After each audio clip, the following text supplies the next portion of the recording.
कारू आणि चाचे यांची वारंवार अडचण व्हायची, वारंवार त्रास द्यायचे लोक. मसाल्याचे पदार्थ असतील किंवा इतर काही जड जवाहीर माल असेल किंवा मासे सुद्धा असतील, तर सगळ्या प्रकारची लूट ही लोक करायची.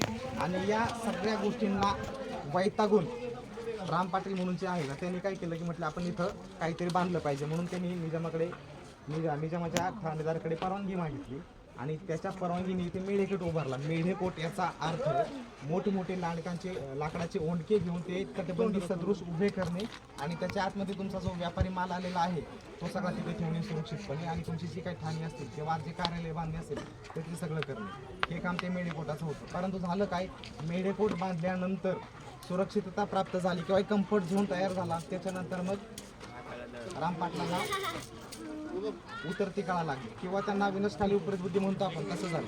विपरीत बुद्धी सुचली त्यांना आणि त्यांनी मग बाकी सगळ्यांचे अधिकार असतील, आज्ञा असतील, आदेश असतील झोपायला सुरुवात केली. आणि त्यांनी काय केलं की मी आहे तो कोणीच नाही, स्वतः मीच. मग निजामाने काय केलं की बाबा त्यांचा जो पिरम खान होता सरदार, त्या पिरम खानाला यांच्यावरती पाठवलं. आता पिरम खान ओळखून होता की बाबा हा गड जिंकणं काही सोपं नाही, मग काय करावं लागेल. तर मग त्याने थोडीशी कपटनीती वापरली.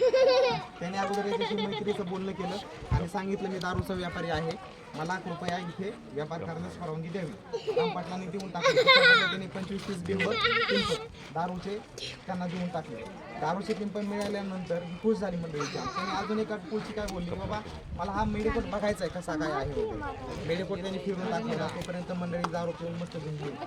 याच रात्री त्या पिरम खानाने अजून आपली गलबत बोलवली, सैनिक बोलवले आणि याच रात्री इथे भयानक कत्तल घडली आणि आपले जेवढे कोळी बांधव होते आतमध्ये त्यांची कत्तल केली गेली. काही निष्ठम पळून गेले. तर अशा प्रकारे हा जो पूर्वीचा मेढेकोट होता तो मेढेकोट त्यांच्याकडे गेला. हा गेला बुरान खानाकडे. बुरान खान त्या याचा अगोदरचा किल्लेदार होता.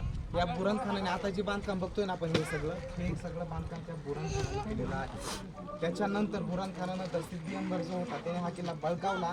निजामाकडून त्याची बादशाहकडून, मोगल बादशाह औरंगजेबाकडून त्याची विशेष सनद मिळवली आणि या किल्ल्यावरती तो कायमचा अधिपती झाला.